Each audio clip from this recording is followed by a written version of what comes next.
Pape Alé Niang Pape nag Arfan mi ngi mettre en garde contre les dérives judiciaires et plaide pour des alternatives à l'emprisonnement.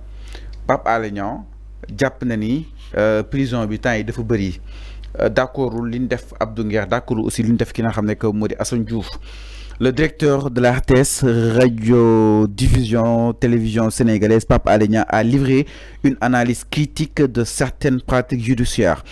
Alors, moom nag mu daal di attirer attention sur les dérives possibles dans la gestion des procédures judiciaires. Il appelle à la cohérence et au respect des principes dénoncés dans le passé. Maanaam li ñu daal dénoncé ci passé ñu bañ ko daal di appliquer ti. Le journaliste, il n'est pas selon lui, acceptable de placer en instruction une personne qui devrait normalement juger en flagrant délit. Il faut éviter de reproduire les mêmes erreurs que celles que nous avons dénoncées sous l'ancien régime. Quand une personne est convoquée pour des faits connus, elle doit être présentée en flagrant délit. Ensuite, il appartient au juge de statuer. Il rappelle ainsi les pratiques de l'ancien président Macky Sall où certaines personnes étaient systématiquement envoyées en instruction. On prenait la personne pour le présenter au juge Mamadou Seck et puis on le mettait en instruction pour y séjourner longtemps en prison. Arfan. Alors jàpp nañ loolu war nañ ko daal di war a mën a weesu ñu gis ni après am na ay réactions yu bëri yoo xam ni itam am na sur sa sortie ku sama ni exemple Pape Ousmane Touré jàpp na ni su gisatul boppam mu démissionné si li nga xam ne que moo di régime bi en tout cas bëri na ñoo xam ni itam peut-être àdduna jëm si li nga xam ne que moo di wàll wi. Alors Arfan naka na daal di jàngatee cette sortie justement de Pape Alé jàpp na ni nag lu bëri mu fi xew te doon na fi xew. moo tax mu reprendre sa chaîne YouTube Dakar Matin fa la ko waxee fa la defee yow de li nga xam ne que mu di révélation jàngat bi lu muy doon. Man la question que je pose. Il est le directeur de la RTS ou bien il a retourné sur la chaîne Dakar Matin. Ah fa la ko waxee chaîne am la. Mais attends. Je trouve ça incohérent. Pape Alé. Si tu es un directeur de la RTS, tu dois te concentrer à la RTS. Tu as une chaîne, il faut employer des gens, ñu liggéeyal. Mais loolu mënu ko wax RTS Arfan quand même. Non, attends. Non, attends. Macky Sall Dakar Matin la toogoon de. xam man je suis d'accord je suis d'accord pour la contradiction. Ok. Je suis d'accord pour la contradiction. Ok. Ni que Pape Alé Niang bu amee lu muy wax war na ko wax. Je suis d'accord avec ça. Parce que on est dans le jeu démocratique. Pape Alé Niang, il doit dire ce qu'il veut dire.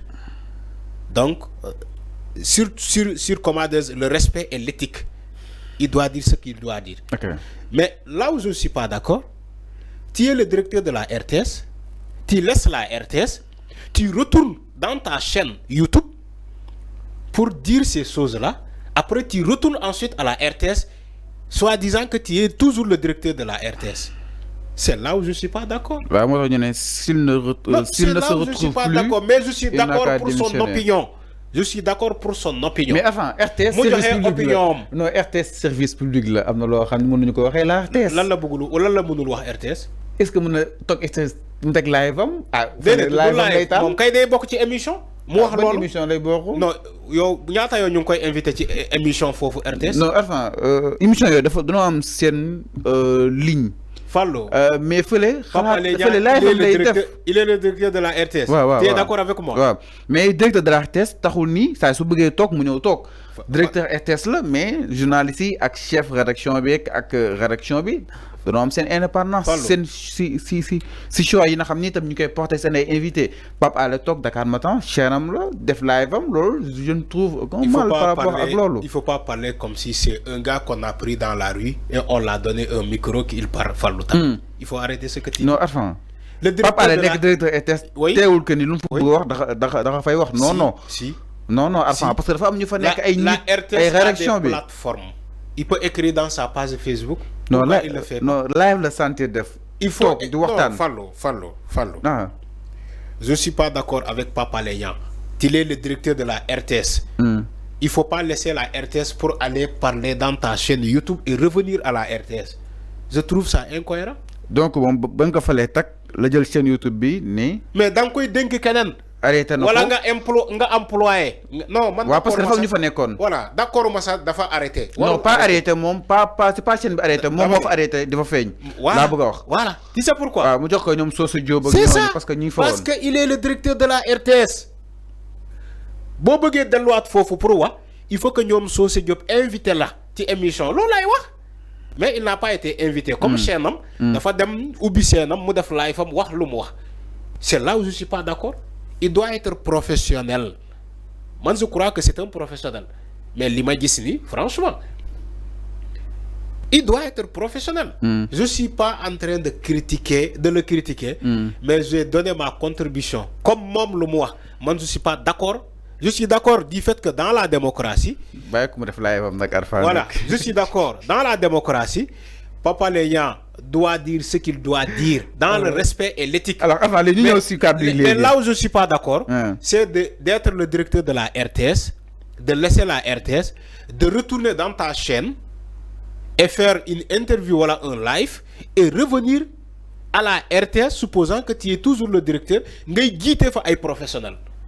Et comment ils vont se comporter par rapport à ce que tu as fait. Alors, avant, si un dossier, Pape Alé d'accord instruction bi nga xamni itam amna ci concrètement japp na ni li fi xewon ci yamone Macky Sall jël nit djébal ko juge Mamadou Seck mu daldi décerner directement instruction peut-être lo woné ko daldi wara mëna dépasser naka na di jangaté li nga xamné modi Pape Alé bi nga xamni itam mi ngi mettre en garde contre les dérives judiciaires et plaide pour des alternatives à l'emprisonnement man ku fekk ci ki nga xamné que modi Alioune Tine borom Africa Jom Center. Donc bi pas da ngay d'accord. Non non Fallou il faut pas m'imposer aussi. Parce que c'est comme ça que tu poses des questions. Yo non ngay poser ces questions. Yo tu réponds à la place des gens. OK. Da ngay d'accord wala Arfan c'est alternative yi nga xamni tam ñu ne gis. Parce que aujourd'hui bo gisé nga andi sujet bobu, pourtant Papa Alé Niang ne l'a pas fait aujourd'hui. Depuis hier ça est en actualité. Tu as choisi aujourd'hui pour aborder. Non c'est parce que yo Fallou. Tu trouves le sujet parce que dafa la arrange. Non, même pas. Tu veux même poser la décision. Non, tu me dis que même pas. Même pas. D'accord. Regarde comment tu m'as posé la question. Allez-y, donc, allez-y. D'accord. Tu veux même poser maintenant, oui, d'accord. Fallo, c'est pas comme ça qu'on pose la question. Allez-y, Papa Alé. D'accord, dans le jeu démocratique, mu joxe xalaatam. Bobu leer na. Dafa wara joxe xalaatam comme ñep. Bu gisee lu jaadul warna mën signaler wax ni que li yaadul ne serait-ce que pour la démocratie. Je suis d'accord avec ça. Il a le droit à donner son opinion. Mon Papa Alé Niang et les autres et ainsi de suite. Parce qu'il n'est pas dit que le régime lepp lu ñuy def baxna dédé. Parfois aussi mu am quelques qui ni nga né attention fi ngeen jëm baxul def leen ni lolu moy liggéey un conseiller direct. Lolo moy liguey quelqu'un qui est dans le pouvoir qui ligue comment dire qui travaille en collaboration avec le pouvoir en place. Bo gissé ay dérive nga né attention fu ñu jëm baaxul nañu rectifier nañ ko corriger. Lolu lu baax la ci rew. Lolu lu baax la ci rew. Mais maintenant ce que j'aimerais dire ñu avancer Papa Alé Niang yow bi ngay lire tu as bien dit le journaliste. Tu n'as pas dit le magistrat. Donc, journaliste, les magistrats ne vont pas trouver Papa Alé Niang à la RTS pour le dire que ligue journaliste ni là. Tu es d'accord avec moi? Papa Alé Niang mën na joxe xalaatam, mais il va pas aller trouver les magistrats là ne leen seen liggéey baaxul liggéey magistrat nii la en étant journaliste. Yaa ngi dégg. Donc, on doit se respecter. Les uns des autres. Oui, on doit se respecter. Donc, mais on doit se respecter. Papa Alé Niang doit respecter les magistrats. Magistrats aussi doivent respecter mom qui ligue en tant que directeur de la RTS. On ne donne pas des leçons, on donne des suggestions, des constats. Et constat la def Arfan dafa jappone li fi don xew mo fi xewat. D'accord. Motax mu wax parce que lolu don nako xex. Est-ce que Papa Alé Niang a vu les dossiers de ces personnes qui parlent là?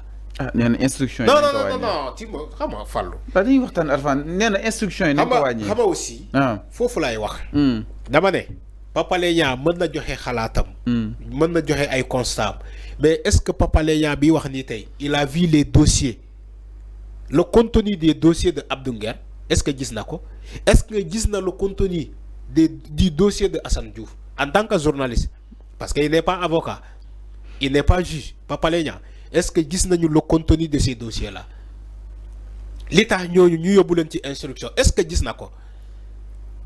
Man je suis d'accord, un journaliste nga am la chance de parcourir leur dossier ba gis la fond, comment dire, le fond de ces dossiers là nga ñoo toog di wax lu la ne. Mais si tu es un journaliste te gisoo le fond des dossiers de Abdou Nguer et de Assane Diouf, tu te permets de dire ouais ñooñu war nañu leen atte en flagrant délit, waruñu leen yóbbu instruction parce que lii lañ doon wax ci Macky Sall, alors que yow gisoo le fond des dossiers. Foofu lay waxee. Donc moom Pape Alé Niang lu mu amee sañ-sañ di poser wu ay question ci loolu, noonu la beneen sénégalais am ne lambda di ko ne yow tamit li ngay wax nii foo ko teg. Est-ce que nga gis nga le fond de ces dossiers là? C'est la même chose. Donc débat là. Débat là, ça devient un débat. Alors moom mi ngay lire nii am na ñu ko nekk di tontu non, ils ont créé le débat. nga ñu ko tontu nee na ko Pape soo sentir sa bopp. Voilà nga démissionné. loolu débat la tamit. Oui. Il y aura un autre qui va lui dire Pape Alé Niang, sois professionnel. Parce que quand on est directeur à la RTS, il y a des choses qu'on ne doit pas dire. Ouais, parce que j'ai un régime. Il y a des choses qu'on ne doit pas dire. Sois professionnel quand même. Mantei Arfan, si je suis élu directeur de la RTS, je ne vais pas ouvrir ma gueule pour dire quoi? Ah, comme des non, c'est pas comme ça. Ce silence. Non, c'est pas ce silence. S'il te plaît. Il faut écouter Fallo. Il y a une dimension intellectuelle. Il y a des choses, un directeur ne doit pas le dire dans une chaîne YouTube sous forme de live pour l'an. Pour l'an. Tu n'as même pas les réponses. Fallo. Toi, tu veux répondre à la place de Pape Alé Niang. Comme tu l'as toujours fait avec tes amis de Benno Bokk Yakaar. Tu réponds toujours à leur place. Il faut arrêter Fallou. Pape Alé Niang doit être professionnel quand même. Alors, nous évoluons un peu. Par rapport à Mirou qui n'a pas justement Pape Alé Niang sa sortie. Alors, nous avons dit que